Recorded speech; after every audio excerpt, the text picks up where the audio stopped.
Blog Talk Radio. Choices, decisions, frustrations, and pain.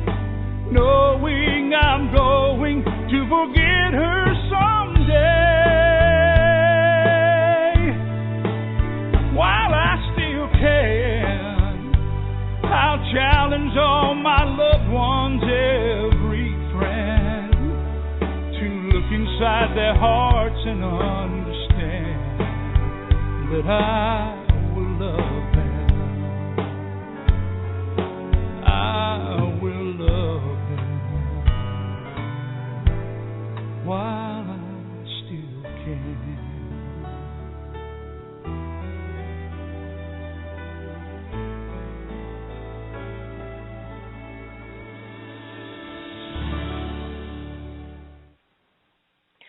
Well, hello, everyone, and welcome to Alzheimer's Speaks Radio. I'm your host and founder of Alzheimer's Speaks, Lori LeBay. It's a gorgeous day in the neighborhood here in Minnesota. Yesterday was like fall, and I guess summer is going to be back today. We're going to be up in the 80s again, but it got down into the 50s just yesterday. So we are on this roller coaster ride of temperature and weather, not unlike dementia, with all the ups and downs that there is with it. But there's beauty no matter which way you are swinging. Alzheimer's Speaks, for those of you that are new to the show, is an advocacy-based company providing multiple platforms to shift our dementia care culture from crisis to comfort around the world. We believe by joining forces in sharing knowledge and just having these everyday conversations about life with dementia that we can remove the stigmas attached to memory loss and help those live with the disease and live life with purpose. Together, we can help everyone understand what it's really like. At our core, Alzheimer's Speaks believes collaboratively we can win this battle. And I know it's working because of all of your clicks and likes. They've had just a massive impact on our show's acknowledgement worldwide. By you sharing what it is we're doing, we were named the #1 influencer online regarding Alzheimer's, according to Share Care with Dr. Oz. So I ask for your continued support in this fashion, because Alzheimer's Speaks is not about me, and it's really not about Alzheimer's Speaks as a company. It's about all of us joining forces, sharing knowledge, and having these everyday conversations. It's about getting information to those in need, both families and professionals and people who just want to learn. Here at Alzheimer's Speaks, we want to continue to raise awareness by giving voice afflicted to those with memory loss, their care partners, as well as advocates supporting the cause. So if you have a product, service, or tool that you think could help others, please let me know. Maybe you can be our next guest. Or better yet, are you living with the disease? And do you want your voice to be heard? If so, again, reach out to me and let's have a conversation, because I truly believe we can no longer be driven by a world of fear. We need to teach people how to live with this disease, not as it, and give people hope. If you want to join the conversation, it's very easy to do. You can communicate through the chat box, and all you have to do is type in and push enter, and I will be monitoring that as I go along through the show. Or you can always call in live, and that number is it's not 651, that's my area code, is 714-364-4757. Again, that's 714-364-4757. And before I introduce our guest today, I do just like to make a couple of acknowledgments to different organizations that I think can help our listeners. The first is Alzheimer's Disease International. For those of you that are not aware of this organization, they are the organization of all the Alzheimer's associations throughout the world. And so if you're looking for support in your own community, that's a great place to check no matter where you live. And you can either Google Alzheimer's Disease International or go to www.alz.co.uk.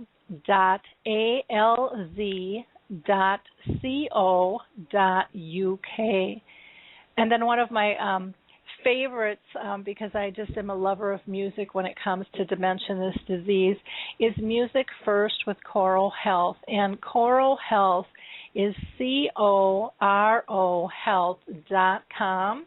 And you can find them on the internet. You can also find a great app that they have in the iTunes store. Just go ahead and put in Choral Health app and Alzheimer's, and they should pop right up. Many people also ask me about trials, and there's a Tau trial on right now through the Alzheimer's Studies. And you can either Google Alzheimer's Studies or just go to alzheimersstudies.com. Or they also have a Facebook page called the Alzheimer's Team, and that will get you to them. The Purple Angel Project with our friend Norms from across the pond, of course, I need to mention, it's a beautiful symbol. He is doing wonderful, wonderful things in terms of his project, in terms of raising awareness. And so purpleangel.org.uk will get you information on that. And then the Jiminy Wicket program, I'm actually going to be going out with James Creasy, who developed this adaptive croquet game. And we're going to be playing croquet at Rockefeller Center on September 20th for World Alzheimer's Month. So anyways, let me go ahead and introduce our first guest here. I just got their product in the mail a little while ago, and it's absolutely fantastic. Lifetimes, the Game of Reminiscence was created by two sisters, Mary Jane and Carol McPhee, both who are retired teachers, and a third partner, Gord Adams. And they created this product in the fall of 2010. Lifetimes is a non-competitive conversation game designed to encourage reminiscing amongst seniors and caregivers. It's a boxed game, and it consists of 125 conversation cards, and they're really cool. I can't wait to talk about these. And each card contains 4 different reminiscing prompts. So it's really, really easy to use. They launched their prototype at the Ontario Gerontology Association Conference just in May of 2011, and since then they have gone on to produce games and market them across Canada and through a variety of channels, including trade shows, conferences, retail stores, and, of course, their own website. So if you're interested, please reach out to these gals because it is a really cool game. The company is also currently developing and researching various digital applications to better serve their customer base. Everybody's going digital, so I think that's a wise decision for them to do. It is Lifetime's mission to enhance and support the health of players by providing quality experience which help deepen relationships, increase feelings of self-worth, preserve family history and legacy, which is so critical to all of us, and reduce stress. What is there not to like about this game? And they do this by getting us to share stories and memories accessed through their reminiscent process. So it's just with great pleasure that I am able to have both Carol and Mary Jane with us today. Welcome, ladies. How are you? Hi, Laurie. We're great. Good morning, Laurie. Thanks for having us on the show. Well, I'm just so excited to have you here. I absolutely adore your product. I had told you earlier, my daughter is an activities director, and she saw this and she was like, "Oh, this is so cool. We've got to get this," and wanted to bring it into work to show everybody. And I said, "You can't until I'm done with my radio show," because I wanted to make sure that I had the game here while we were doing the show. But it's something I wish would have been available to me when my mom was in her earlier stages, because it is such a neat game, and really for, so many ages, and to be able to help collect the stories and the history and the legacy. There's a lot I know that our family has lost because we weren't thinking that far ahead. We just kind of let things play out. But before we get started, I'm just going to ask, and I'll point this to Carol first. Have either of you two been personally touched by dementia with family or friends? Our audience always likes to hear and find out kind of your background. So, Carol? Yes, well, actually, our own mother was the inspiration and catalyst for us to create the game. She's in her late 80s, and she has mild to mid-stage dementia. And we were finding that our visits with her were becoming increasingly stressful just because of her frustration with day-to-day short-term memory and word retrieval and that kind of thing. And I'll just tell you a little story. 3 years ago, we were taking Mary Jane's son to college up in northern Ontario, which is where my mother spent her childhood years. And we asked her if she remembered the address of where she had lived as a child. And not only did she remember the address, but she was able to give us incredibly detailed instructions on how to find a place that she hadn't been to in 70 years. And we found a house, and we took photos and brought them to her, and that really set off her reminiscing about some of her early childhood years and sweet memories, and we just noticed what a positive effect it had on her, and that's kind of where we got the idea for the game. Wonderful. Well, I'm glad you did. I'm sorry that you and your family have had to trail down this path, but like I say all the time, there's always gifts on this path if we're willing to look for them. And to me, a huge gift that you guys are bringing to the world is sharing what worked for you as a family. And I just think it's so neat to see the creativity that is out there and the entrepreneurship that is happening with this disease to create a better environment. So thank you, and thank your mom. Yes, it's changed our visits so much with her. We feel the game it's really more of a tool than a game. And so we're always equipped with a question for reminiscence. When we see our mom, if she's having a bad day, we really feel like it's something that we can draw on to, shift the visit to a more positive place, which is really great. Oh, that's neat.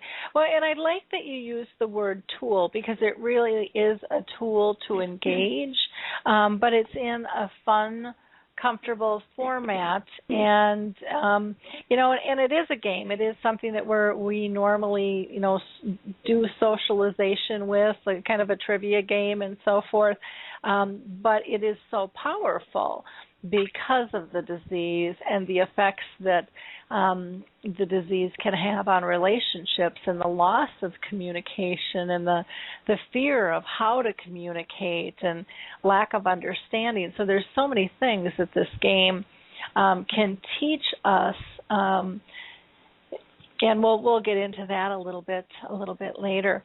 Mary Jane, can you tell us how how you did develop the actual concept into a product, because we all have these brilliant ideas, but most people, don't get as far as you have and have this beautifully packaged product and tool that's now on the market. So how did you get from A to Z?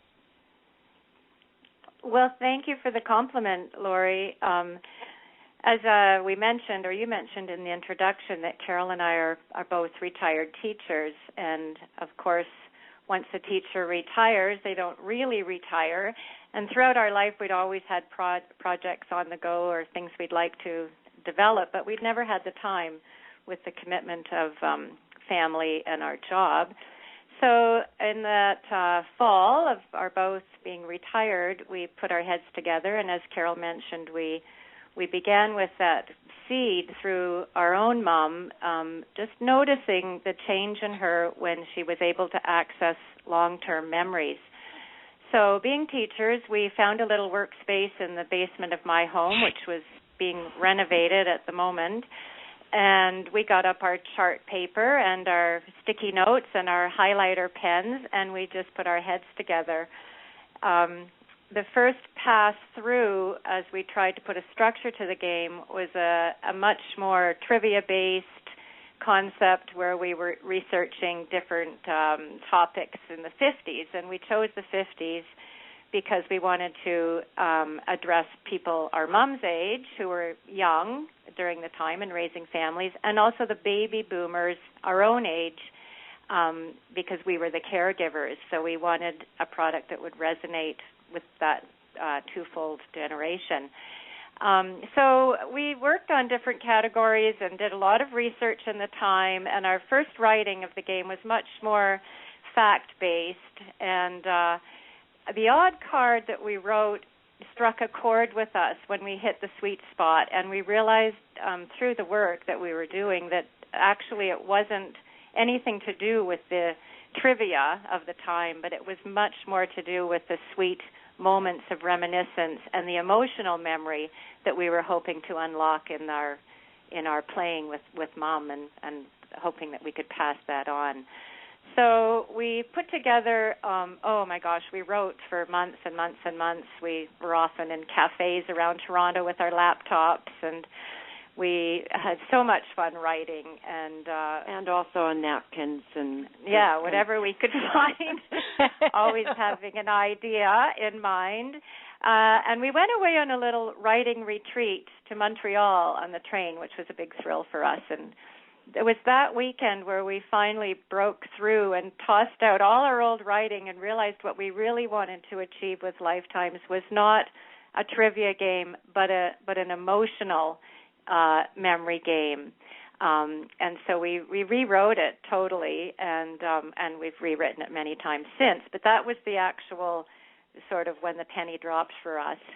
And we, as you know, Lori, from looking at the game, we used vintage photographs as part of the prompt process, particularly for the seniors. They love looking at the photographs, and most of them are our own family photographs from our upbringing and our childhood, and we've sort of coaxed friends and family for their old photographs too. And when we brought on our very talented designer, I'm sure you will agree the look of the game is very vintage and evocative. Gord, who happens to be my husband, he helped us up with the look of the game. As far as the actual production of it, that was our biggest challenge. Trying to find a company that would produce a box in Canada is very difficult. Most work is done offshore now, and we were determined to keep it Canadian. So, funnily enough, that was our biggest challenge, was trying to find someone who would make us a box.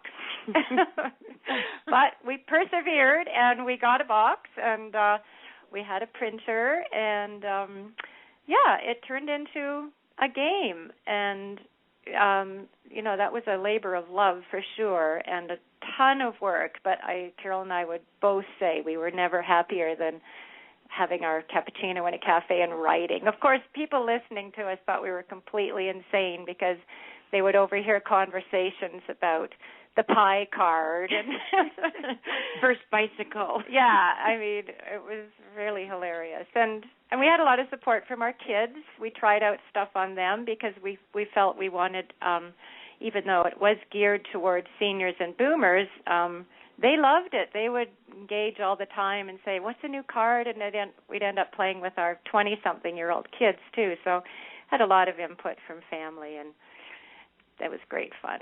That's how it came into being, I think. Well, can you tell us like your time frame from kind of conception to having your box made and actually being a real live product to be able to sell? How long did it take you?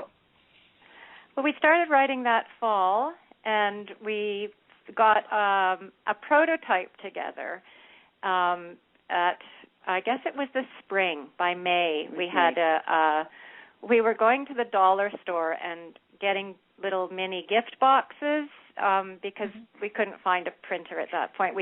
So we totally faked it. We had my husband do up the printing for the box cover, which we stuck on kind of a shoebox from the dollar store with our logo and our look. And we made up one set of cards by hand. We were spray painting the bottom of the box in the driveway.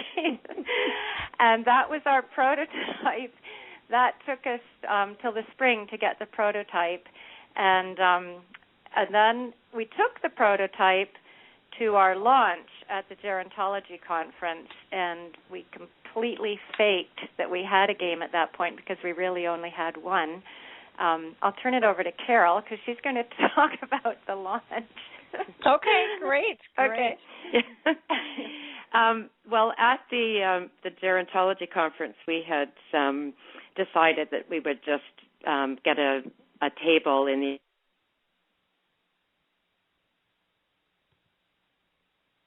Oh, did we lose you?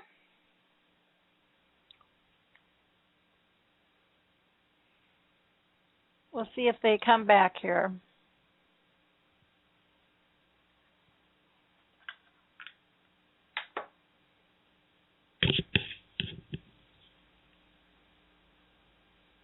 Are you there?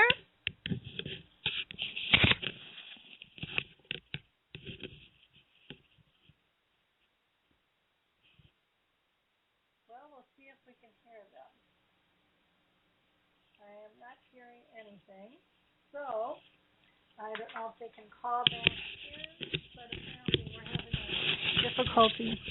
Well, I'm not hearing them, so I think we've got a bad connection. I know they had gotten cut off once, and maybe we'll have to get them to call back in here because I am not hearing a thing. So in the meantime, I'm going to go ahead and just fill in some air here, and hopefully they will call back in. They might not know that we can't hear them, so we'll see what happens here. I don't know if any of you were able to watch the program today on NBC with Maria Shriver, but it was quite interesting on Alzheimer's, and it sounds like all week they are going to be having a program focused on Alzheimer's disease and dementia. And this morning they had some very interesting comments, and they talked to a multitude of people. They had George from Us Against Alzheimer's on, who actually I thought did a brilliant job in terms of talking about the difference in terms of funding. He was talking about $6 billion for cancer, $3 billion for AIDS, and only $500 million for Alzheimer's disease. Pretty significant difference. And he made a little soundbite about trying to remove the fear in getting people educated on getting a checkup from the neck up, which I thought was a kind of a cute little saying. But he was really talking about changing fear into engagement. There was also an AIDS activist that was talking about how they raised money for AIDS was people really got enraged and protest, and that was quite significant for their funding. And it looks like our gals are back here. So let me see if I've got them back online. Carol, we're back. We got lost there for a minute. I'll try and remember where I left off, and I believe I was talking about the response that we received after this newspaper interview. I'm gonna cut in for just a second, because sometimes you can't always hear when you get cut off. And when we really launched you was almost when we started the question about talking about your launch product. And so if you want to start from your the launch at the conference and what the response was from the beginning, that would be great. Okay. That's great. Okay, and hopefully we'll stay connected. And yep. I'm just going to ask, am I doing the right thing when I call back? No. That was great, because we couldn't hear you, and so we got that was beat sound, and we thought, well, that's not good, so we'll try it again. So if it happens again, great. we'll do it again. Okay. Yeah, it's great. pretty rare when it happens, but it's your lucky day, I guess. That's okay. Well, I'll just pick up where we left off, and I was saying that we had a table in the exhibit hall of the Ontario Gerontology Association annual conference, and we were there with our prototype, and we were just inundated by positive response from people working in the aging field, rec therapists, personal support workers, directors of seniors residences. And at the end of the weekend-long conference, where we talked nonstop, we came away with hundreds of pre-orders for people that wanted to purchase the game, not only for work, but for their mother, for their grandmother, for their cottage. So we realized at that point that we had a responsibility and an obligation to actually produce the game and provide it for these people that seemed so eager to have that kind of a tool. Also, during the conference, we were interviewed by someone from the Toronto Star, which is a national Canadian newspaper, and she did a wonderful article about us and our game and left an email contact at the end of the article. And by the following morning, we had our Gmail open, and we were flooded by personal responses from people, most of them interested in how they could get the game, but some people just needing to tell their story of a parent or a family member who had suffered from Alzheimer's, or they were, currently dealing with a parent with dementia. And I tear up still when I think about some of those letters. One of our favorites was a woman who wrote in, and here we go. This is where Carol and I start to cry. She wrote in and she said her dad had passed on, but they had constantly stuffed his pockets with little pieces of paper with questions they were hoping that his personal caremaker or provider might ask him so that he could remember his life and his stories, because he loved that so much. And she said this was something that would have changed their life. Sorry to butt in. Go ahead. Oh, that's neat, though. Yeah, and we did, we personally responded to every single one of those emails, and then from there, and I'll let Mary Jane take over with the next step of what happened, but we have always felt that this project has been a labor of love. It's, if we make a little money in the process, that's fine, but it's never been, the project has never been motivated by making money. It has been about just providing a tool for families and caregivers that can just ease the burden a little bit. Well, and I think, there are so many of us out there that, it's I mean, the money is nice, and you want to get paid for your time if possible. But when people are in the trenches with this disease, they see the lack of resources and the need for them. And I love talking with people like you who have just, bellied up to the bar and said, you know what, I can make a difference here. I can share a tool that's worked for us so that, it can help the next guy out. And I think this disease is here to teach us so many wonderful lessons in terms of being supportive and getting out of our comfort zones, and really this whole greater good concept, because this game, this tool was so much bigger than just your family. And you saw that.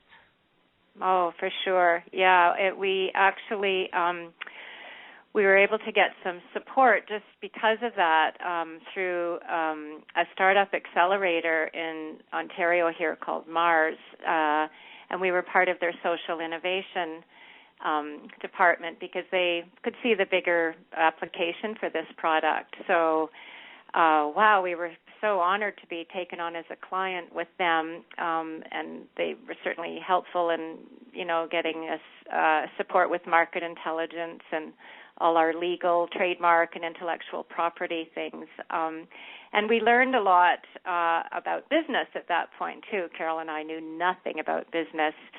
So just being part of the social innovation generation over there, we learned how to make a business plan and marketing strategies. We learned how to pitch, and we learned what a value proposition was and all sorts of cool things like that. But we were always, kept reinforcing, as you were saying, Lori, that the bigger picture here was always with that in mind and how to make a difference in these lives. And of course, we were, we had the bonus of always witnessing that with our own mom. So we knew we weren't just kind of making something up. It was clear to us and clear to people who were using our game with their parents, and that it really did have an impact on the seniors with suffering along with, their challenges. In our own mom's experience at her home, one of the sweetest things that happened was Carol and I went in the early days to lead a workshop just to, give it the test with a real group of elderly people. And we had a great time with them, and we left the game with them, and their rec director used it. And the sweetest feedback we got was, when we arrived, they were all seated so quietly. As you notice when you go into seniors' residences, they're often absolutely still and so quiet. And by the end of our session, we were having a complete riot, and there was lots of laughter and a few tears. And when we left, there were little clusters of people just sitting so close together and roaring in laughter and having such important social sharing time on a really deep level. Because until, the opportunity to talk about their life stories, they really were strangers who lived together, and it's kind of a weird situation. And the follow-up with that, it really sticks with me. It's our mom says, and everyone else says, after they play lifetimes, what sticks is, she said, we're friends now. We feel like we're friends, and we can ask about one another's lives because the ice has been broken. And everybody has a rich and wonderful life story to tell, but you need the opportunity to do so. Well, it's interesting because that you say that, because these cards can be used in so many different ways. I mean, I think of going to a conference and they're always looking for an icebreaker and how do you get people to talk, and that's exactly what these cards do. They get you engaged on a level that you wouldn't have otherwise. And you learn about somebody instead of just talking about the weather or something that nobody really cares about. You really get to know something intimate about them, and with that, as that conversation occurs, you get to see their animation and their excitement or their sadness or whatever is drawn to them through that card. You get to experience a piece of their life with them, and they're allowed to share that in a safe environment. That's just massively huge. And it's something that doesn't stop, because once you've opened up the door between people, to talk about their first date and to talk about their wedding dress and talk about, how their family came to Canada or whatever, like you don't end up putting that back away. You just build on it. And we know so many seniors, even though they might live in a residence, they do generally live in social isolation in terms of deep and meaningful relationships. And in our reading, we we're certainly not experts in the field or anything, but we do understand that like a deep relationship is critical to faring well, and we just hope we make a little small difference in that regard. Well, can you, and I'll put this to, I'm going to throw it to Carol, and then I'll have Mary Jane do one too. Carol, can you tell me one of your favorite cards? Yes, I have one in front of me. First of all, I'll just mention that in the game we have 5 categories based on day-to-day life in the 1950s, and the categories are family life, food and recipes, leisure time, love and romance, and fashion. So the card that I have pulled is a card from the family life category. And each card begins with a little prompt just to kind of set the tone for what the topic is going to be in the card. And the prompt for this card is, home is where the heart is. And the first question, so there's 4 types of questions. We start with a very simple trivia just to kind of, pump the memory a little bit, which we call call up. So in this card, the call up lists some different styles of home architecture. And the second level of questioning, which goes a little bit deeper into a personal memory, we call think back. And this one is close your eyes and take a walk through your family home. Choose a room and help us imagine it. My mom loved doing this one. And then the third level of questioning is where the storytelling comes in, the real reminiscence, and we call this paint the scene. And this one says, describe a memorable homecoming. Who came home? Where had they been? What were the circumstances? I always tear up at this card. And then the fourth type of question is called Let's Talk, and it's kind of a discussion-based question. And this one is discuss what home means to you. Now, what we love about the game is depending on the functioning ability of the person that you are using the game with, you can modify the questions. You can choose one question from the card. You might just look at the photographs. There are many ways that you can adapt the game depending on who your audience is. So there's one example. Well, one of the things that I want to note is on the other side of the card, like you had mentioned earlier, there are photos too, which I just love these old photos. And I think it was brilliant the way you have designed the card to use 4 different touch points where people are, going to be going to different spots in their memory, and that they can use different ways to have a conversation.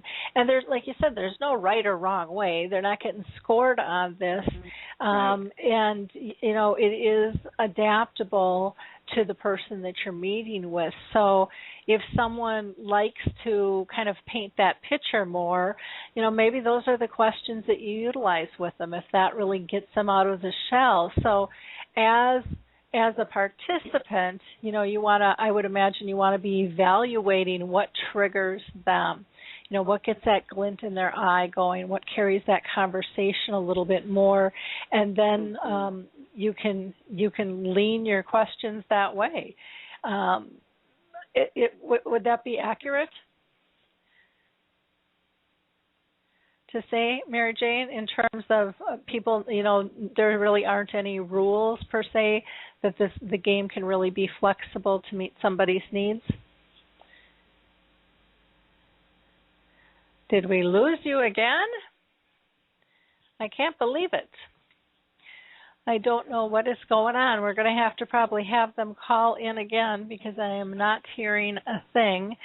So hopefully they will call right back in. We've got our connection going between us from the U.S. to Canada, which typically isn't a problem, but for whatever reason we are having an issue with it, which is too bad.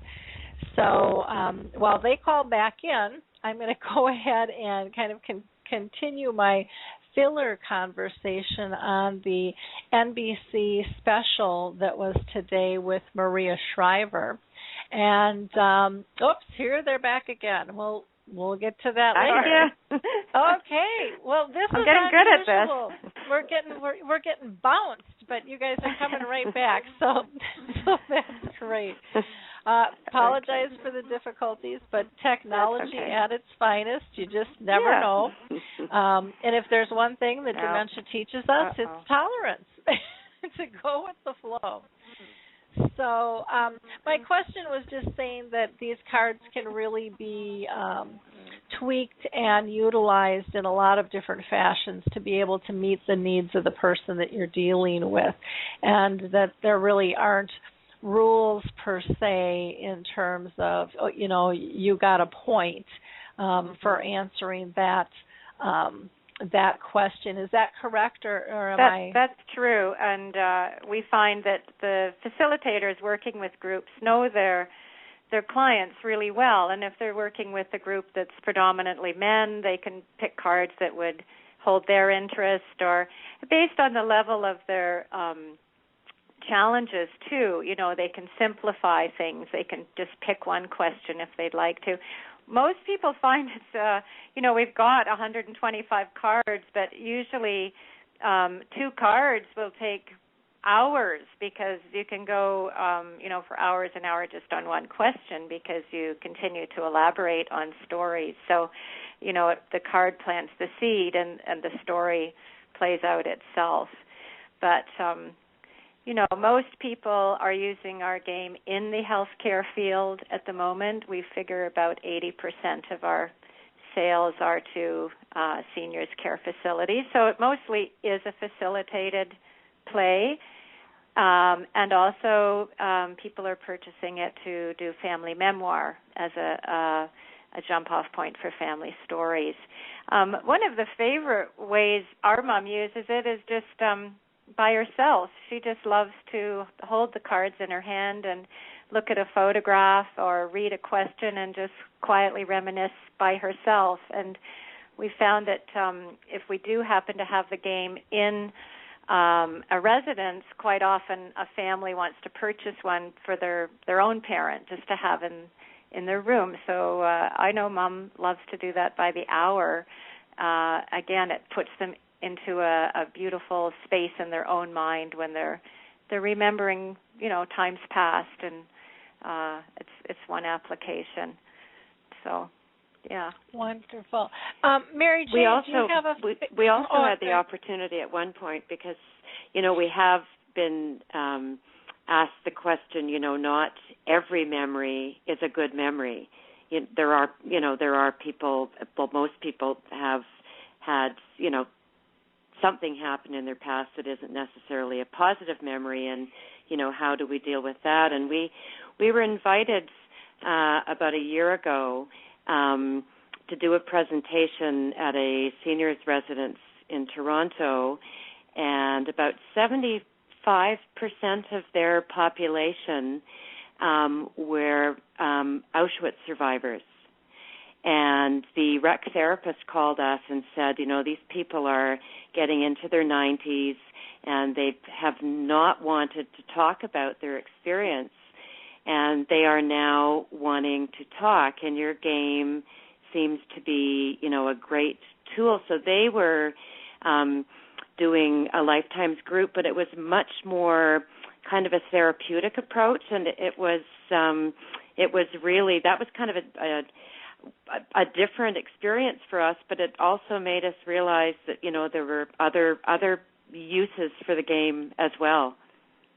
It's also being used in palliative care at one of our leading cancer hospitals here in Toronto, just for families to do their own reminiscing together with a loved one. So, there are probably lots of applications we haven't even thought of.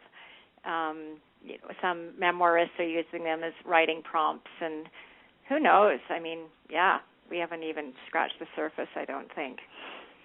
Well, it is endless, on how they can be used, and I love that they're being used for people to talk about difficult things, because that needs to be released when the time is right for them.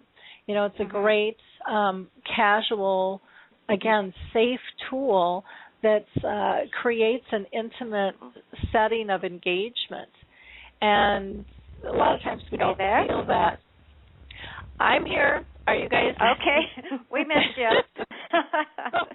Here we go again. It's like, is it a full moon in the middle of the day, or what's going on? Oh well, we're getting through it. Okay. Yeah, but it's it's just a great way to help people connect. And with palliative care and hospice, people are so lost on what to say, and that's the same thing with people with dementia. They just don't know what to say. It's like we all of a sudden forgot how to communicate, because we get so devastated by the disease, and we let it take away our core of our relationship. And your game is bringing back core relationships and connections, which is just it certainly provides a little spark. The funniest things can spark a memory, as we all know. And what's interesting is that people aren't aware of how intact a long-term memory might be until they're given that opportunity to unlock it. And usually it isn't an emotional question which will do that. The baby card, remembering bringing home your baby from the hospital. I mean, that's such a beautiful memory for somebody to unlock if they haven't had a chance to revisit it, Exactly. Well, I absolutely love the cards. Mary Jane, did you have a favorite card you wanted to share? Sorry, I didn't hear that. Did you have a favorite card that you'd like to share with people? I really like the immigration card. We live in such a multicultural city here in Toronto. This one resonates with many people in seniors' care. So the prompt is actually the song, My Bonnie Lies Over the Ocean, My Bonnie Lies Over the Sea, My Bonnie Lies Over the Ocean, oh, bring back my Bonnie to me. And I like this one. It's got a little U.S. history, too, because the call-up question is, what landmark welcomed new immigrants as they approached New York City Harbor? And then the think back, people have fun with this one. It's try and name some foods which originated from afar. So that's always a good discussion when you get into food. And then the paint the scene, or the reminiscence storytelling question, says, where did your ancestors originate, and tell us your family's story of their journey. Why did they leave? Where were they headed? And what was the outcome? And that's a rich vein for most. The let's talk, the discussion question, then goes into how does your family keep cultural traditions alive? So people love talking about what they do in their own family. So I love that card. People enjoy it. Great. I pulled out a couple that I just thought were really fun. Under your love and romance category, it says a recipe for a dating disaster. Pick up a bad pickup line, a bad dancer, a bad kisser, or just a bad date. And I think, oh my gosh, we could talk on this all day long because those. And how funny would that be, you know? And then the call up, it says, what do you do to call a date arranged by someone else with someone you've never met? The think back, it's got Carol, Chuck, Phil, Joan, Rachel, and Gary. Try to remember some first names of people you've dated. And then here to elaborate on any of those. And then you paint the scene. What are some tricks for escaping a dating disaster? Have you ever had to use one? That's a riot. Oh, yeah. And then the let's talk is times have changed in the dating world. How would you meet someone today? And if they've figured that out, let me know. But that's cute. These cards lots of fun there. Yeah, they are just very, very creative. You guys have done a wonderful job with them. In the food and recipe sections, you know, one was talking about opening up the holiday baking tin. You know, what was in it? Yeah. You know, I mean, we all have those kind of holiday traditions. And, you know, what were brand names of flour that was used for baking? I mean, you know, it's incredible the thought you guys have put into these and the conversations that will come from them. They're just beautifully. Thank you. Beautifully we did try and done. Introduce the use of senses because we know that the sense of smell in particular is so evocative. If we could have somebody, you know, think back to a smell of their childhood, we have. In the new app that we're putting out, we have one on flowers and one on berry picking and certain things that are really evocative of the senses, the taste and touch and smell, because and sound. We rely so much just on our sight. So we dove into that a little bit deeper in the new game. So hopefully that's going to be well received. Well, I'm sure it will be. I wish you could come up with a kind of a scratch and sniff thing. Well, you know, we do too. And actually, you know, we talked about that in our really initial stages of our kind of brainstorming what we wanted this to be, because my background as a teacher was in early primary, and of course it is, you know, multisensory, the way you approach teaching with young children, and we're thinking in many ways it's not that different with someone, you know, in the last stages of their life, that the sort of multisensory approach is, and you know, we're reading articles now, you know, just that there are like Montessori approached elder care programs, and so maybe our next project will be scratch and sniff.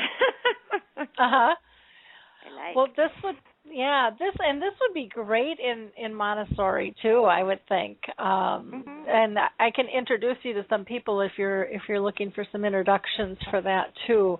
I'd be more than glad to connect you there. So, you know, right now you've got the game in the box, and you're working on some digital stuff. Do you foresee another game coming out, or are you just going to kind of keep going with this one and try to grow it and brand it a little bit more? And the next phase for us is the release of our iOS app, which will be out sometime before Christmas, which is basically Lifetime's rewritten with a little bit different slant. You know, the box game was our first vision, and this one's a little more in depth, and we think the writing is a little more evocative. And also on the app, each card has its own photograph, so there are actually 125 different photographs. So it's currently coming out for iPad and iPhone, and we're also working on a web-based app as well, so it would be really convenient for a rec therapist to put it through the computer up onto the big screen, and everyone could play one card at a time. So for now, we're focusing on that. We've partnered with the local one of the colleges here in town, the Sheridan Elder Research Center has taken us on as a partner, and they've been providing us with a lot of studies on the game and ways we can just tweak it a little bit. So they've done usability studies and comparison studies, and also it's going to be, our new app is going to be used with their gerontology students for the iPad this fall. So 30 gerontology students will be field testing it, working with their practicum in gerontology. So we're really super excited about that. So we've got lots on the go at the moment. We're always thinking of new things to do. We're just getting rolling here. Well, this is really exciting. Please keep me posted when you launch into iTunes and things like that, and because this is just an absolutely fabulous product, and I will be talking this up when I go out and speak. I'm thinking this would be a great resource for the memory cafes. Yes, absolutely. And I might just, if it's okay with you, add a link to we're getting ready to roll out our new site. I keep saying that, we keep getting delayed, but I'm hoping this week for sure. We're so close, I can taste it. But this would be an absolutely fabulous, fabulous tool for engaging for the memory cafes. And so I think that I might just stick a link on that page. We've got a list of resources, and I think this would be a beautiful tool for people to be able to tap into there as well. So, and as well as of course, the resource directory as a whole. But this is a fabulous, fabulous project, and I thank you guys so much for all the work you've done to pull this together. Your love and your determination and your creativity really, really shows through on this. So thank you very, very much. And it looks like they disconnected again. So I won't say goodbye to them, but I will give everybody the website address, which is www.lifetimesthegame.com. Again, that's lifetimesthegame.com. Oh, they're back again. So we're in for the end. I know. I've never had anybody disconnect so much. So I was just giving people your website, and your Twitter handle is @LifetimesGame. And if you want to call, the number is 416-691-3735. That's 416-691-3735. Just wait till they're off the air so they don't get bumped again. Yes, and do we want to give, we can give an email address as well if people want to contact us through email, and it's carol@lifetimesthegame.com. And if they'd like to be put onto our contact list for the app release, we're always happy to put them into our database. We're sending out a newsletter shortly, and we have a brand new website going up imminently. So that will be exciting as well. And actually, on the new website, we'll have Carol and I are having a blog. So, and it's going to be a blog mostly geared to, being children of an elderly person with dementia. So I'm sure there'll be a lot of your viewers who can relate to that blog, and it's pretty funny at times. Yeah, well, and it would be great to even just, if you're able to get testimonials from people who use this, people would be wonderful, because I think the response, I think it'll just be contagious. Thank you. It's just a great, thank you so much, Laurie. Great job. Well, thank you for being with us, and I appreciate your tenacity with calling back in. And like I said, usually we don't get dropped like we did today, but it was, I don't know, It was the way it was supposed to be, I guess. So thank you both so much, and you guys have a great week, okay? Our Thanks, pleasure. Lori. Thanks, It was Lori. enjoyable. Bye now. Okay. Bye-bye. Bye now. Before I introduce our next guest, I want to just highlight a few things for you. Our last radio show was on recharging your brain through lifelong learning, and we had Carol Hoffner on, and she's got a program called Science for Seniors, which is quite fascinating, too, and is very engaging for all people, but those with dementia as well. Our next radio show will be next Tuesday, and we're going to have the Alzheimer's Prevention and Research Foundation on, and we're also going to have James Creasy with Jiminy Wicket, which is an adaptive croquet game on. In fact, James and I are going to be out at Rockefeller Center on September 20th playing Jiminy Wicket, so if you're in the area, stop on by. Our last Dementia Chats was on the 27th, and we had a great conversation with our experts who have dementia. And we talked about a lot of questions were posed by our audience that day. They wanted to know, is exhaustion an early sign of dementia? We talked about weather and temperature changes and how that affects them.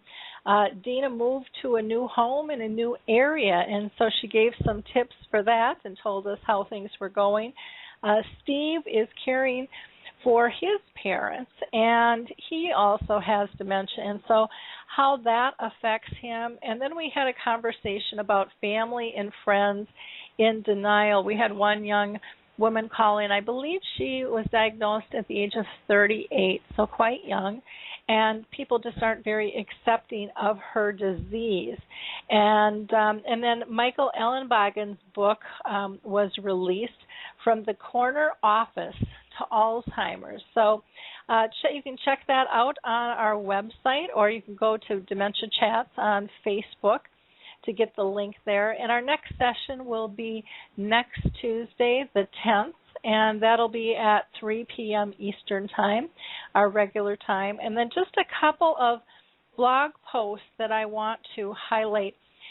There is a beautiful one that I just posted yesterday, and it's really a love story about a husband and a wife and Alzheimer's disease and a bike.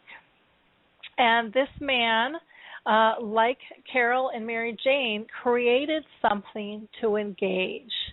And so he added a chair basically to his bike in the front because he and his wife used to ride bikes a lot. And it's just a gorgeous story, and again, a wonderful product to be able to get somebody out and about if they're able to participate.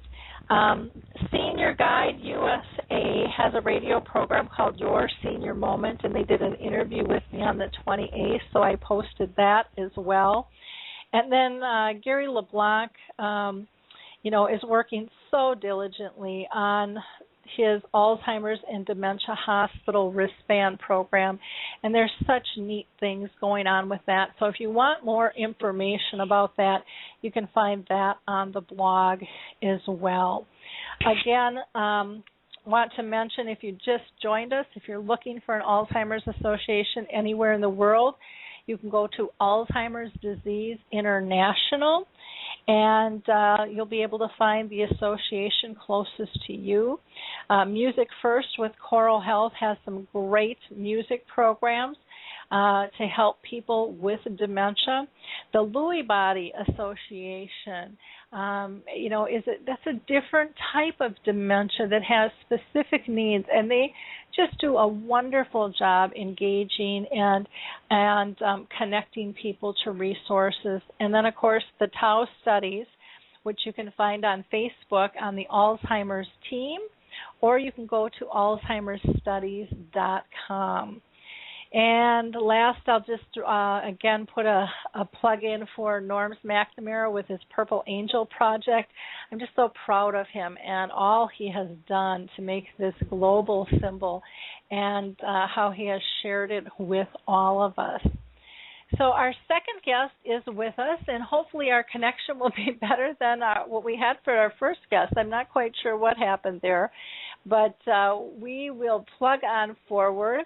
And Jane Snyder has enough tenacity, so I know we're not going to lose her no matter what happens with our connection here. Jane has a BS, BA in marketing, and MBA, both from the University of Denver. She has spent most of her career in the financial industry, establishing herself as a consumer credit expert. She has held positions as Chief Credit Officer at the U.S. institutions such as Bank of America and international institutions such as ABN, AMRO in Amsterdam. She is an entrepreneur and the founder of Puzzle With Me, which is entering now its 4th year of business. Jane is also, a widow and has 3 boys that reside in Park City, Utah, and I'm just so excited to have her with us. How are you doing today, Jane? I am absolutely perfect. How are you, Lori? I'm doing good. We had some kind of goofy connection for our first half of the show, and I've never had it disconnect so much, so I'm hoping that we'll be okay here. My internet looks like it's okay, but Lord only knows. So,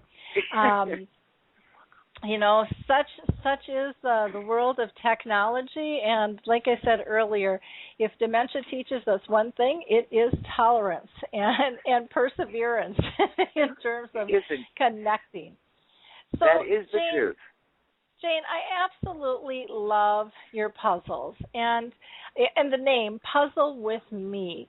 Can you tell us, before we get into your product, why did you become involved in Alzheimer's? Did you just decide to do this one day, or did it come knocking at your door? Well, like for you, it came knocking at my door. My mother was diagnosed with Alzheimer's, and she lived with Alzheimer's for many, many years. And in fact, we're not really sure how many years, because many of us around her were in denial. And we really didn't want to say the word. We didn't want to really talk about it. And therefore, we didn't look for resources. We chose to care for my mother in the home, aging in place. And therefore, it was kind of a very secure and somewhat secluded environment.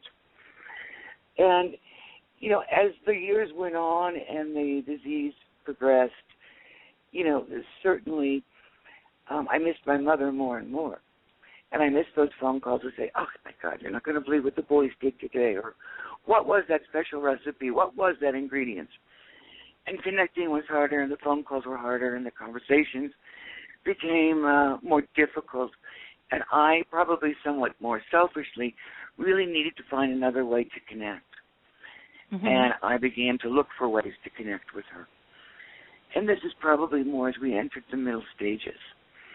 And that's where it came upon me that I had to get more and more involved, because I realized that my mother is your mother, or your father, or your uncle, or your loved one.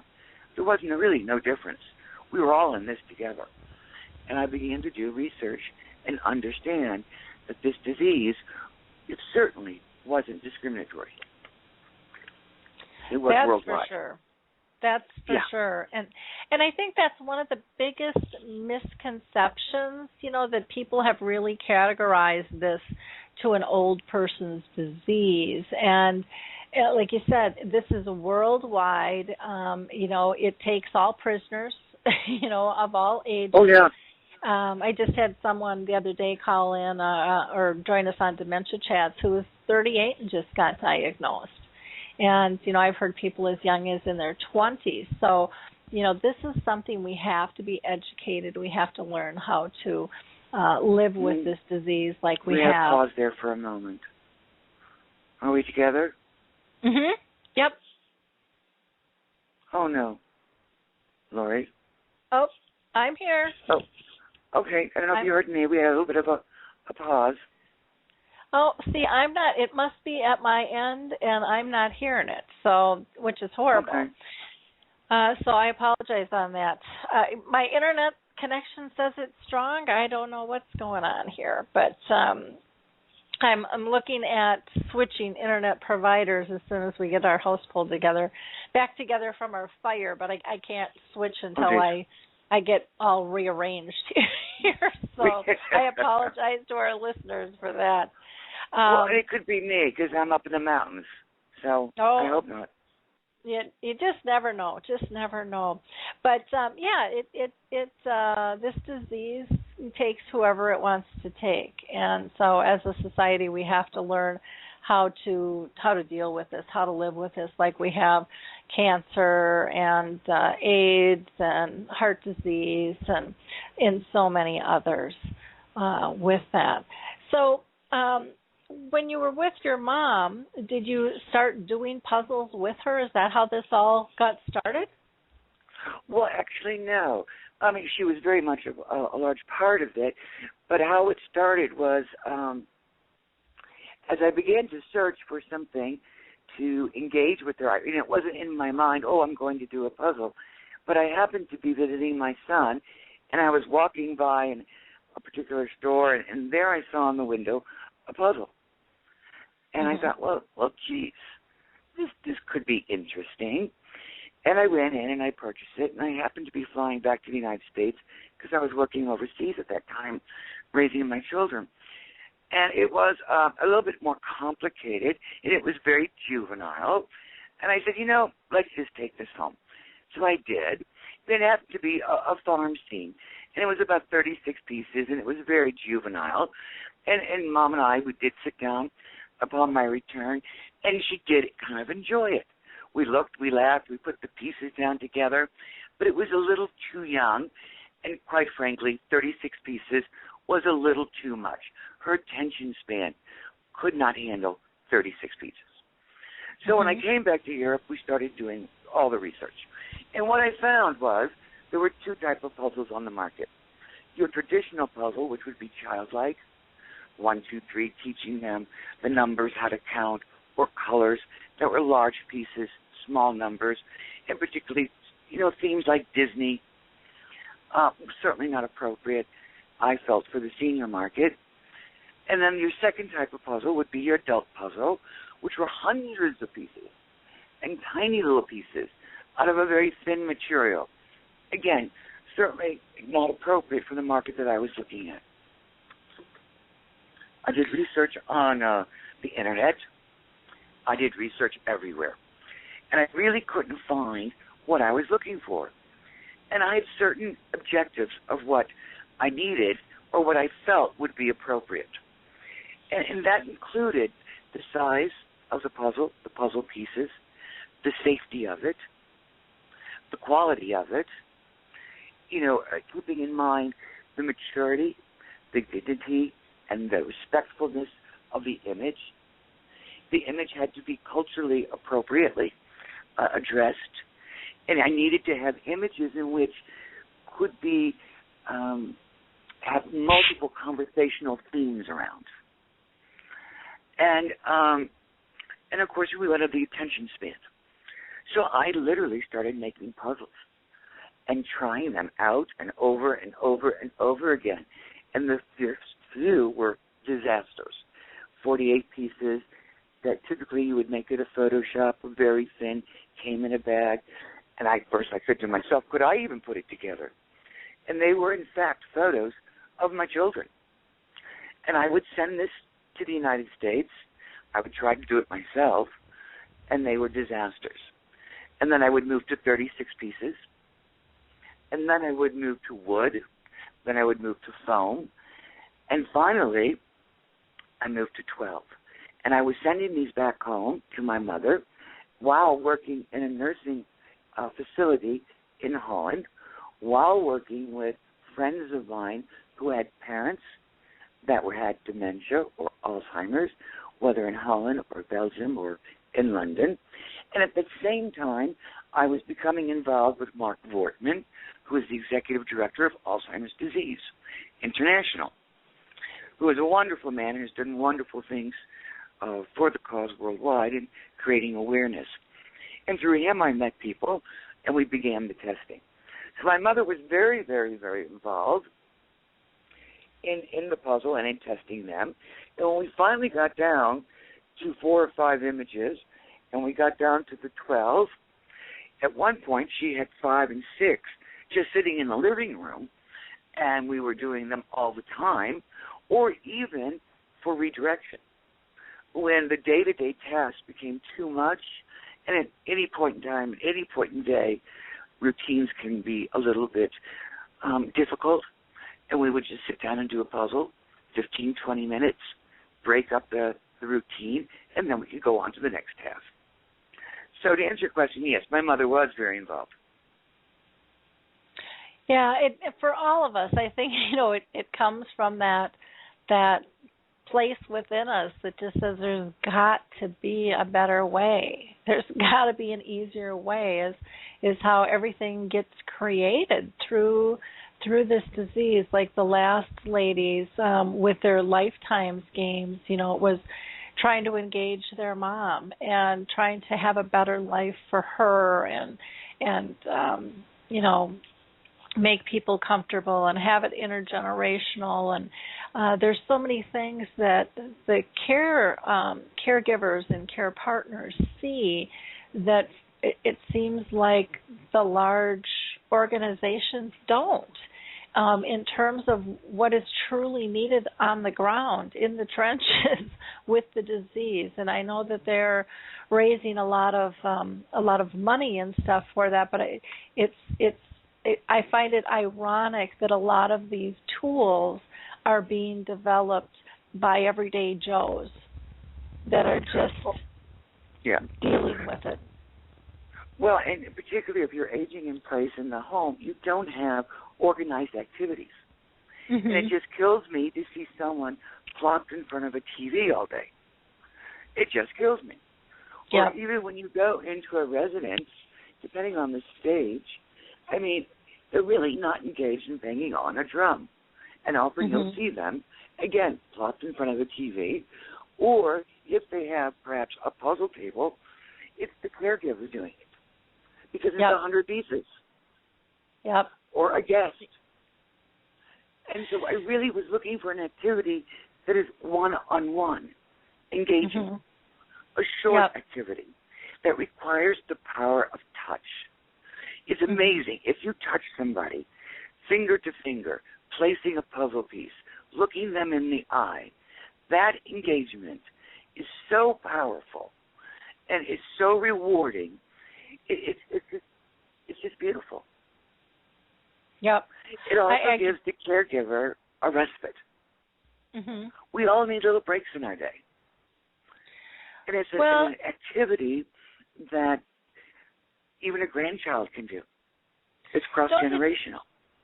Don't you think it gives both just that peace and comfort of being in a relationship instead of being a disease or being with someone who has a disease?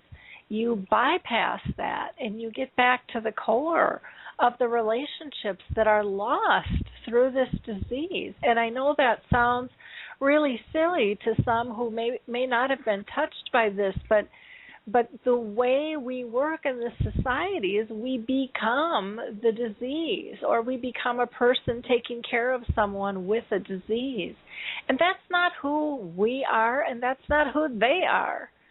We're a person first, and your game allows that to be normal again. It might be modified, to a new normal, but it allows that relationship to exist. That is just so true. And, when sometimes I observe, and again, through Alzheimer's Disease International, I've been able to travel many, many countries and many, many cultures and see Alzheimer's. And it's just amazing. We do become the disease, and we forget they are people. They might do things that are out of character. And, they're not children. They're wonderful, mature adults that most likely have children who have had children. They just have serious memory challenges. But they're not children and should not be treated as that. Well, and you said, that they're not, the disease, and we're not a caregiver. That's not who we are first. That is just a role we have taken on. But so many times, and I'm guilty of this too, because it's kind of what society says we're supposed to do, but we take it on as our primary role, and we lose ourself. We lose our personhood, as Bill Thomas would say, and we lose their personhood. We need to be people first, and then deal with the disease second. And if we're putting ourselves first, then we're not going to lose the relationship. We're not going to lose the core. But I know, there are a few people that I know who have gone through this disease who have not lost themselves, either being diagnosed or caring for someone. If they have an honest conversation, they will say, I've lost myself, because it's so encompassing, of our life. And we put things of importance that aren't necessarily that important to the person, but we, as a society, we think that they are. And we become that role. And like with any job, you need a break, There's laws on how long you can work. That is the truth. But we don't apply that. And so Puzzle with Me allows people to, take back kind of that personhood and just be in the moment, and not have to worry about the pills or the meals or the laundry or the doctor's appointments, or trying to keep somebody busy, but actually really truly being engaged one-on-one together, and having that wholeness that it brings of just, you can sit with somebody and still feel lonely, or you can really be engaged with somebody and feel connected.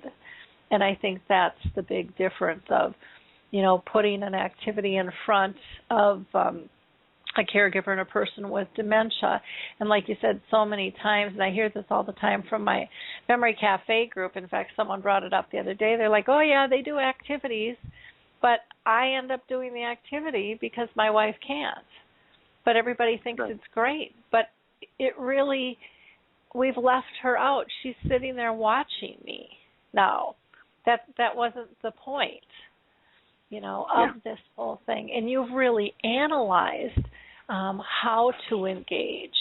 And so tell us about your puzzles in terms of size and pieces and pictures, and why you've designed them the way you have, Jane.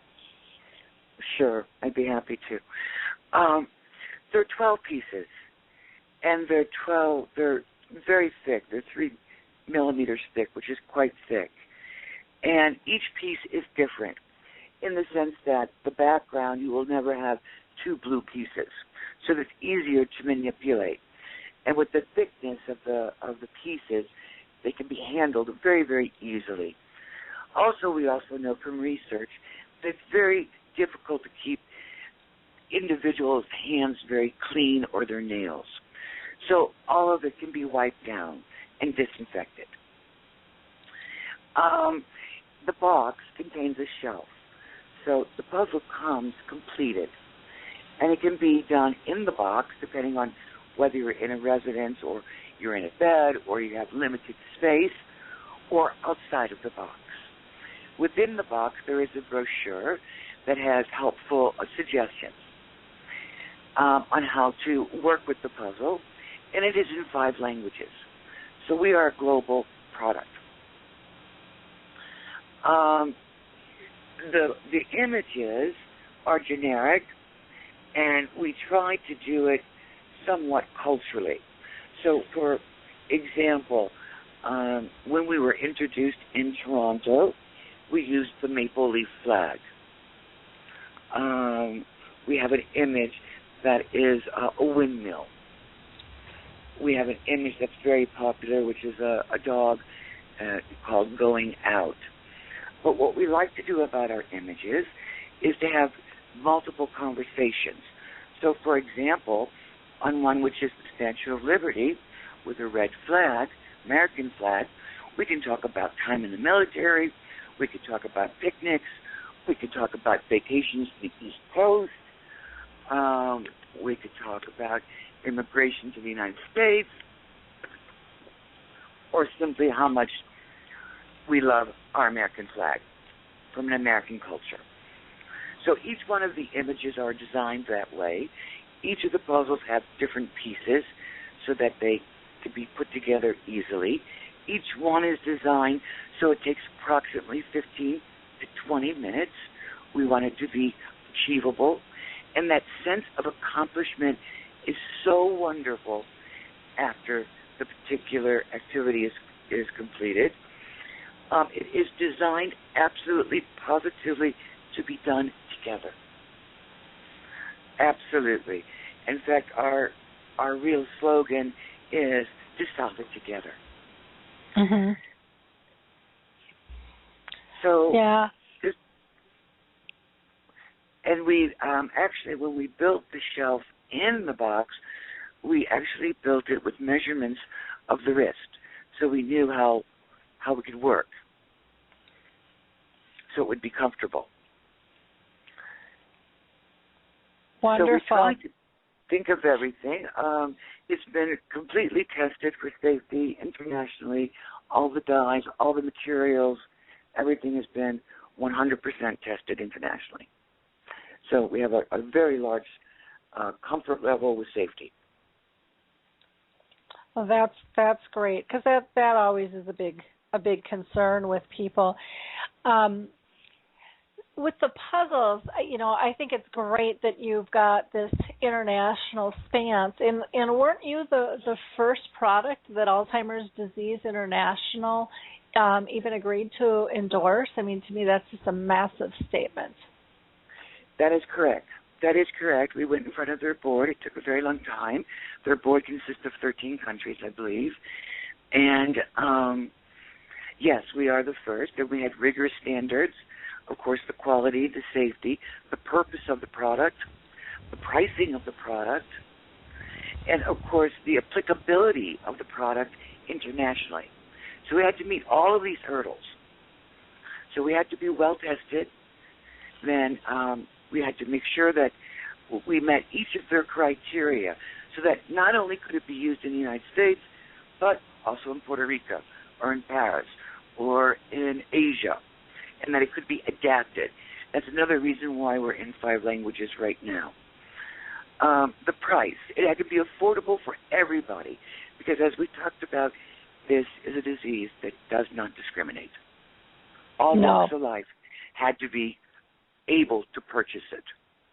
Mm-hmm. Also, we give money back to Alzheimer's Disease International all the time, every day. We don't run a promotion.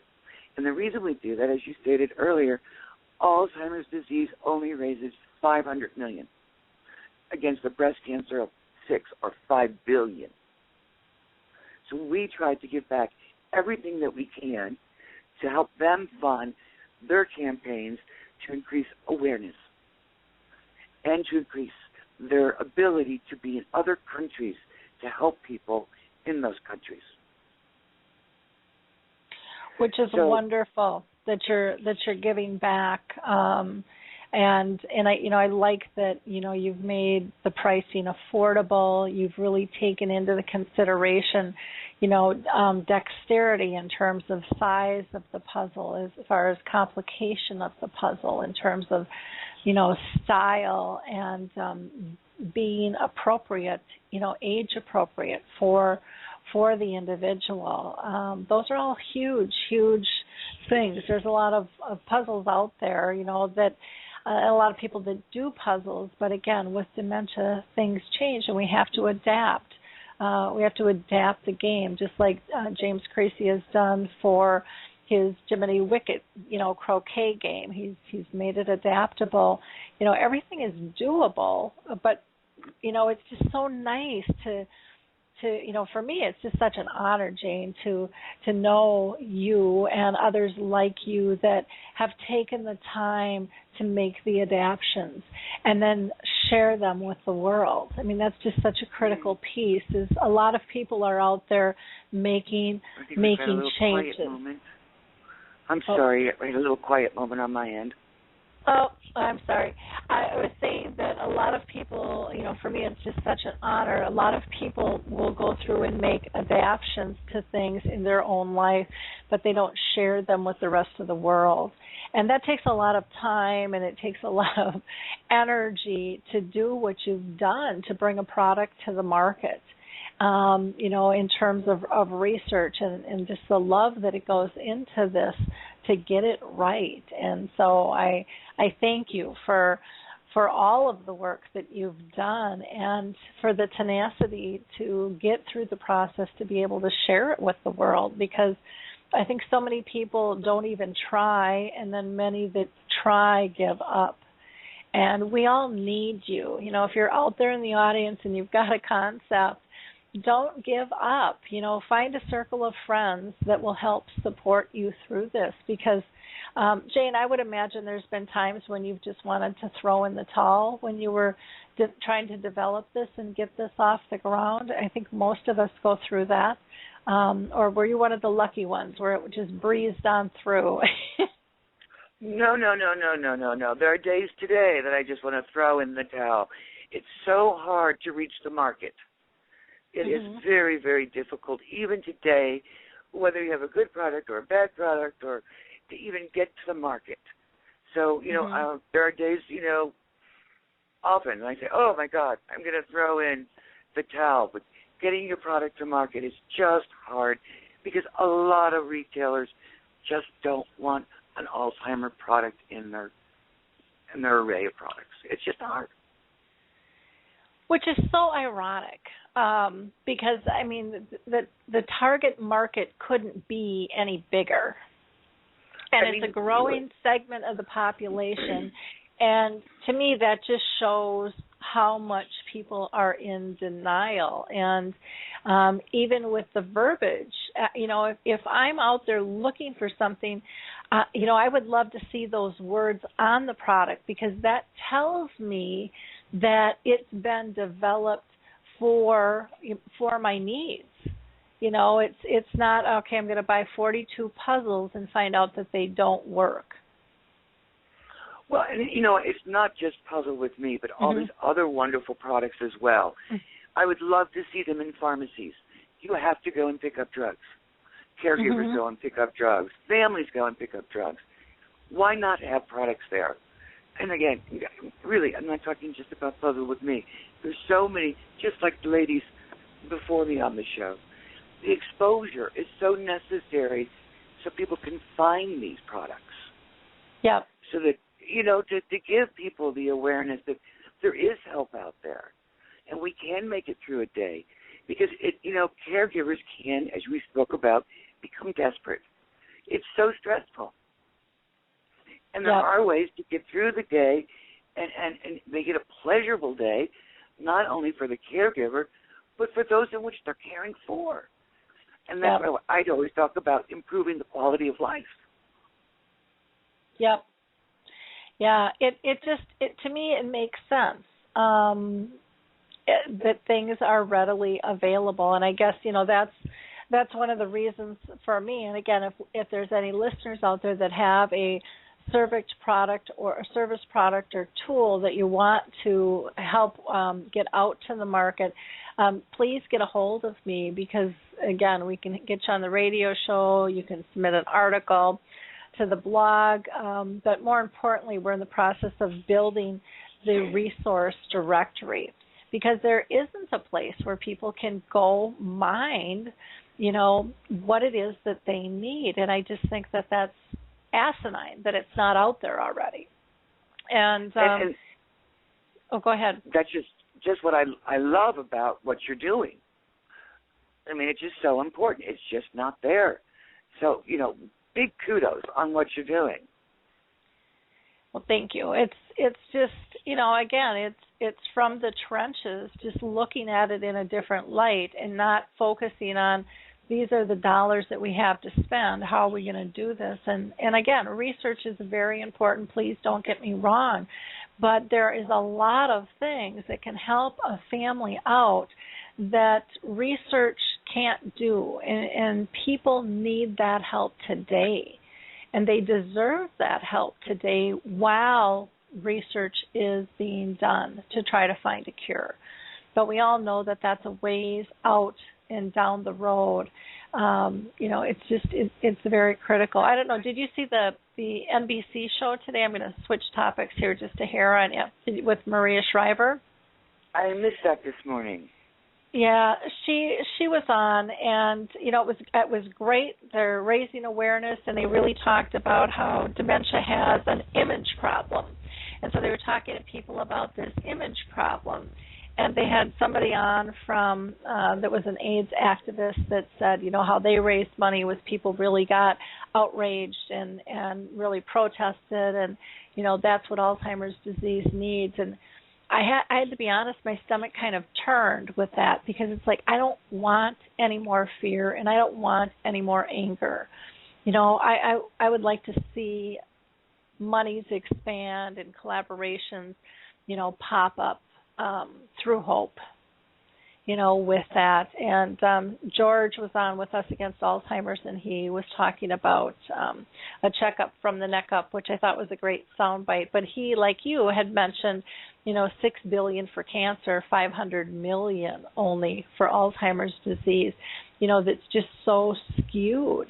But the whole face of it, they mentioned several times that they need a celebrity to get behind this, and I'm just not so sure it needs to be a celebrity. I think celebrities are busy. I think celebrities are limited in terms of their time and their energy. I would love to see more celebrities involved, but I don't know if they're really the voice.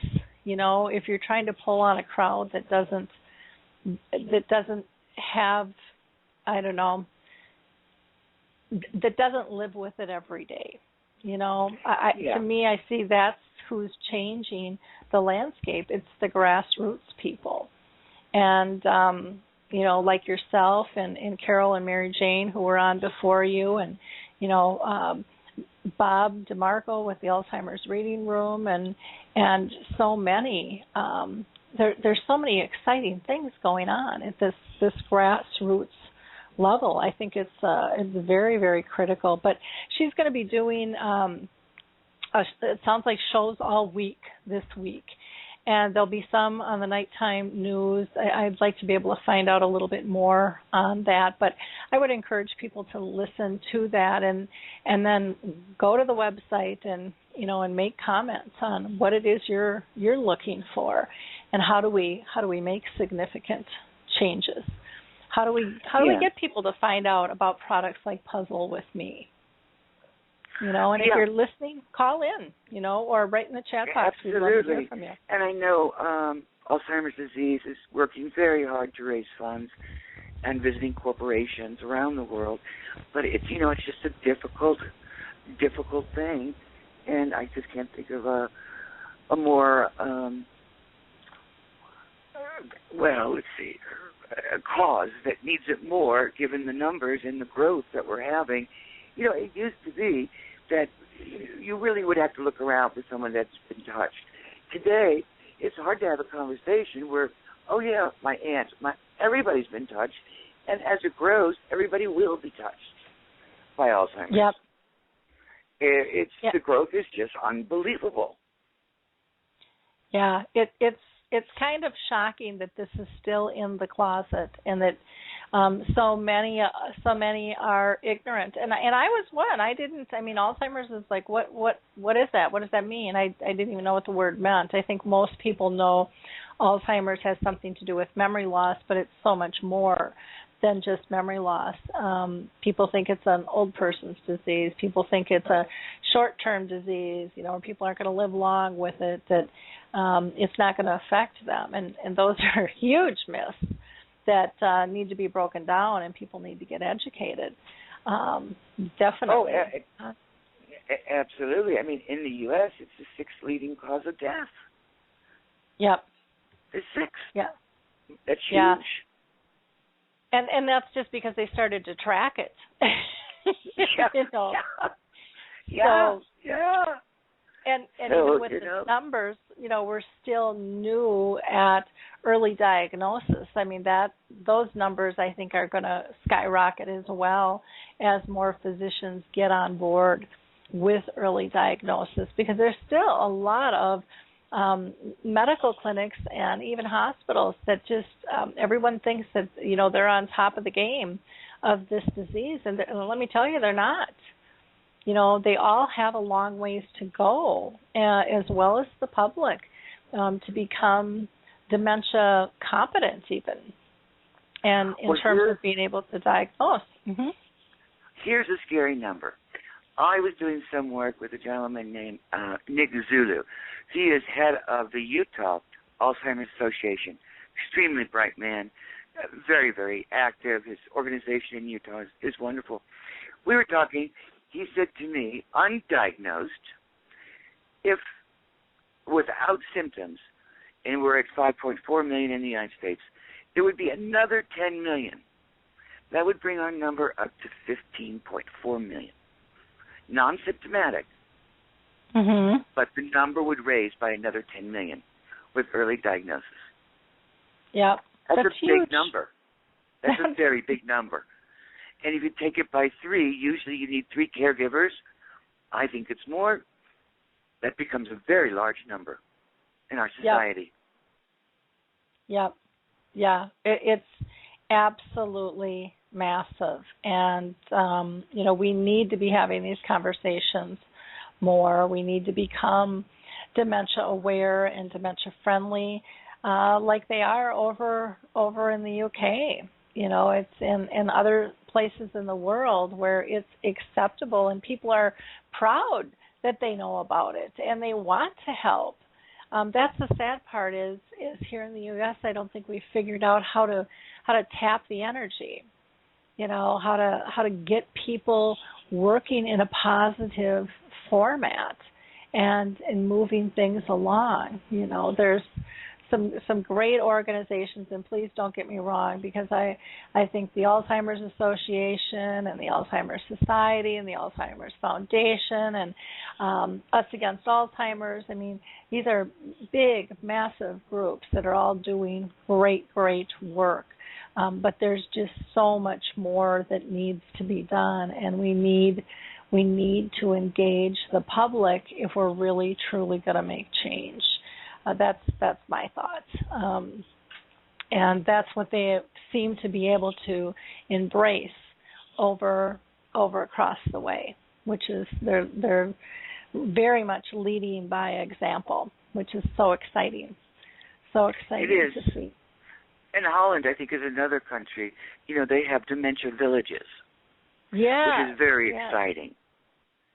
Very fun, very fun. I had a conversation with somebody. We were going back and forth because I think it's a fabulous concept. And one person who is a very well-known trainer, you know, didn't really care for the concept because, you know, she said, well, you know, people with dementia need to come out into the community. We can't hide them away.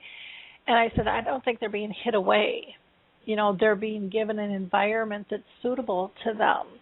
And, you know, people thought, well, you know, but the staff aren't being truthful because they're really not a cashier or they're really not a chef. You know, they're playing a role. Well, any role we play in a job is just a role. You know, but if you're authentic in the role, then it doesn't matter. You know, if you're in that space, if you own that space, and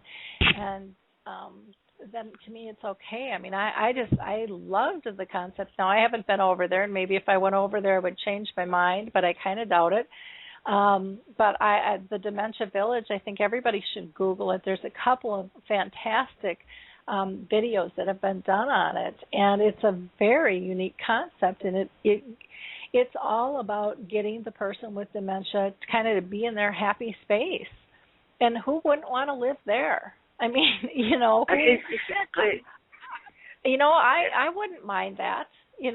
I really wouldn't mind being happy and being stress-free, or being in an environment that would reduce that for me. I mean, that's my goal as an adult, is to reduce my stressors and to be with people that I'm engaged with. So I didn't see any downside to it, and I'm sure there's probably some, but from afar and from my glance, I just thought it was a very cool concept. Very, very cool concept. I agree. And going back to what you said earlier, it humanizes it. It makes us people. Yep. Yeah. Exactly. And instead of again a scary disease, a hopeless disease, it gives it hope. Yeah. So I thought that was a very cool part of it as well. Well, and it made it look, I don't want to say fun, but I mean, there's parts of this video that, I mean, you're just going to be laughing and go, I want to do that. I mean, that's what I said when I watched it. It's like, I want to go ride that bike. I want to go have fun. I want to try that, because it was about living again. It wasn't about being a disease. It was about living life. And you have a disease. It was exactly.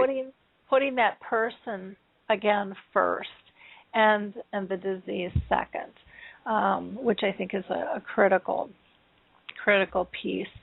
And I'm sorry I got us a little off topic here, but I think it all intertwines in terms of how you care for somebody and how you engage with them, and what tools are you going to pick.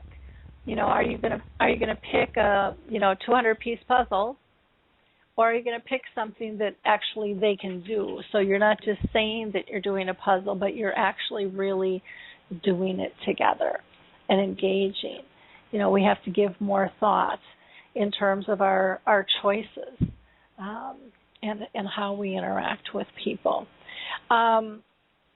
Can you tell us, with Puzzle With Me, we talked about what makes it different, and, it's been tested in the size and, the pictures and, just the ability to be able to grasp the pieces being bigger is huge, along with the attention span and, how long it would take somebody to put it together. I mean, you've really given a lot of thought to that. Can you tell us, what is your vision going forward with your company? Do you have ideas to expand at all, or what's your vision? Oh my, do we have another hour? Well, first of all, with Puzzle With Me, we're going to expand the images, because I would love to be in every country. And every country has different cultural, images that work really well for them. And that's hard to do. So I do want to expand my images.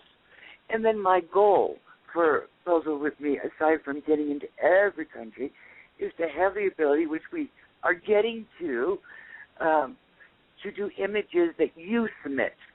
So maybe you would like a photo of yourself to give to your mom, to work together with your mom, or your children. Now, we have the capability to do it, we just don't have the price point right, because we want to be able to offer this to everybody. But if you wanted to do, again, a Puzzle With Me of a particular image, maybe it's your family or something that, really resonates, we would like to be able to do that for you.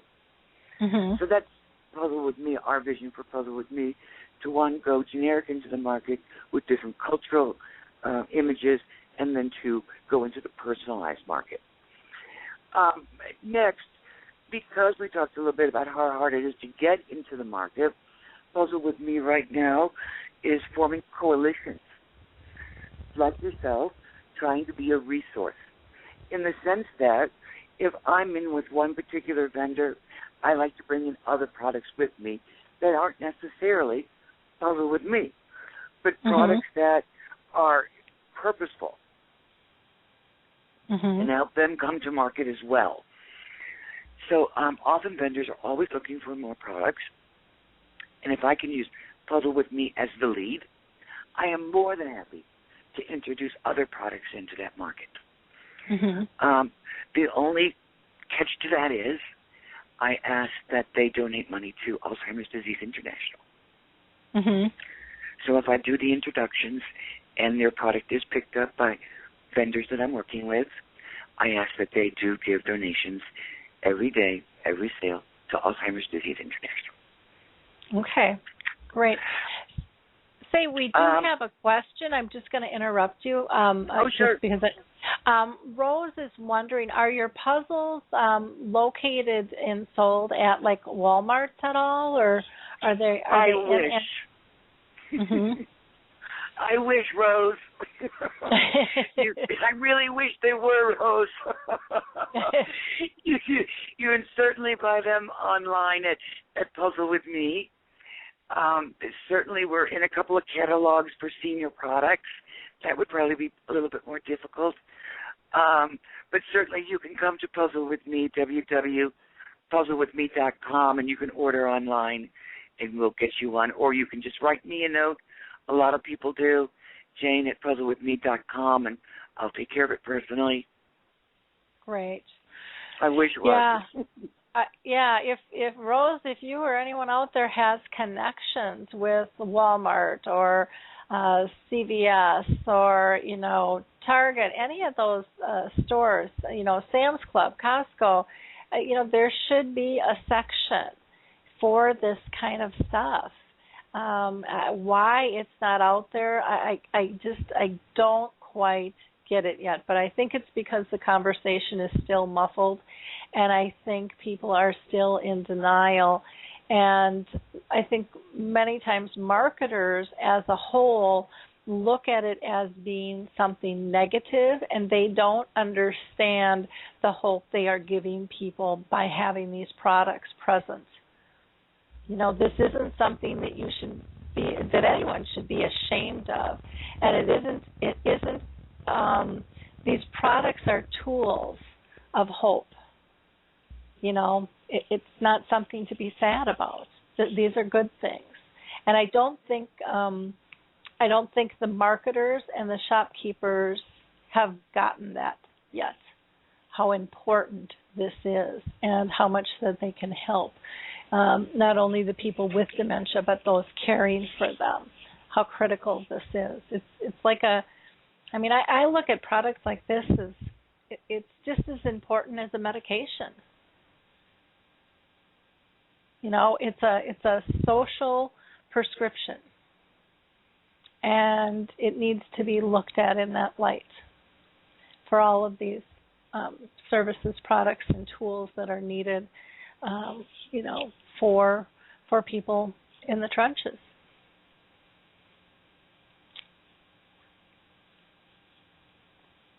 So, Jane, I'm sorry, I cut you off there because I wanted to get Rose's questions answered there. Are we there? Yep, I'm here. Okay. So, I wanted to get to hear a little bit more on your vision moving forward. I kind of cut you off there because once in a while people will pose a question and then they'll have to scoot. Sure. So I wanted to make sure that we were able to answer that. So we're working very hard with those that do represent Puzzle With Me to bring in other products so we can increase the awareness and bring other wonderful products out there to market. So that is on my plate as well now. And very, very soon we'll be looking at developing other completely different products that we have in mind, like Paint With Me or Make Music With Me. Expanding our entire array. But for right now, we are just going to continue to expand Puzzle With Me, as we said, not only generically and culturally, but also to personalize and try to get more products out there besides Puzzle With Me. So we can keep building this market, keep giving money back to Alzheimer's disease, so we can keep creating awareness and every day make a dent, make a difference. Yep. That's really what it is about. is just being persistent and knowing that progress is being made, even if you can't see it. Just having the faith of knowing that the connections and the tenacity and the time and the energy isn't for nothing. There is somebody out there that needs what it is you have to share. And some days I know that that's tough for people to continue on, but so many people are in need, and the products are endless out there. So if you've got something, hook up with Jane, and and hook up with me on Alzheimer's Speaks. So we'd love to be able to help promote you, any way that we can, and help those find the services, products, and tools that they need. Jane, I can't believe our time is almost up. How do people reach you? What's the best mode for them to get a hold of you? Certainly at Jane at puzzlewithme.com. And, of course, I invite everybody to come to www.puzzlewithme.com. We have testimonials. We have all sorts of information there. Please take a minute and visit us. And thank you so much, Lori, for having us on your show. And I'd just like to leave with one thought. What we say at Puzzle With Me is, with all your listeners and with Puzzle With Me and with ADI, we're going to solve this together.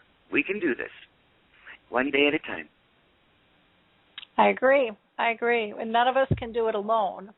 And that's why it's so important for us to have this conversation and to keep things rolling. Rose has one other comment. She says, I like the idea of your product and will spread the word any way I can. And Rose Lamont is a great advocate. And she has definitely been in the trenches with this disease and understands it. So thank you so much, Rose, for your support. It means a lot to all of us because it, like I said, none of us can do this alone. But together, we're quite a force. And, yes, we are. And we're just gaining momentum each and every day. Well, listen, Jane, you have a wonderful week ahead of you, and I look forward to being in touch with you. Thank you so much, Lori, and I appreciate you again so much having me on the show and puzzle with me and chatting. And I wish you that, only the best, and I hope that we'll be in touch soon. Oh, for sure. I think we'll be doing a lot of work together in the future. So thank you so much for all you're doing. Okay. And again, buy your puzzles and help give back to Alzheimer's disease at the same time. Just go to puzzlewithme.com, or you can shoot Jane an email at jane@puzzleswithme.com. Thank you again, and we'll talk soon, Jane. Bye now. Okay. Bye-bye. I just want to remind everybody that coming up next week on the radio show, we're going to have the Alzheimer's Research and Prevention Foundation on with us, along with the Jiminy Wicket organization, which is an adaptive croquet game. And then next week we'll also be having another Dementia Chats. And again, if you're not familiar with Dementia Chats, that is where I interview people with dementia. They are the experts. And we really encourage our audience to come with questions and to participate with comments through the chat box. They're all recorded. And last week we just had a great conversation. We had a lot of interaction going on.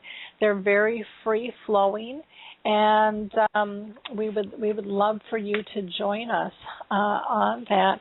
Again, if you're looking for an Alzheimer's Association anywhere in the world, check out Alzheimer's Disease International at www.alz.co.uk.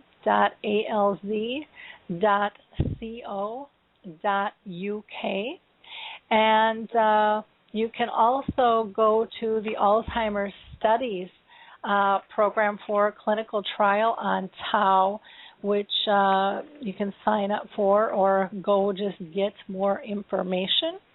And don't forget to check out our first guest, their wonderful game, Lifetime. So go to www.lifetimesthegame.com, and you can connect with Mary Jane and also Carol there.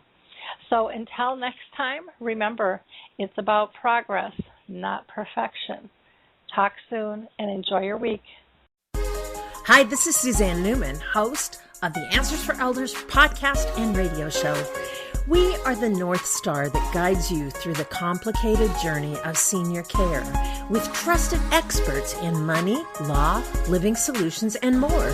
So join us on this station, your favorite podcast channel, or just go to AnswersForElders.com. Meet the Wayshowers who will help your journey go a lot easier.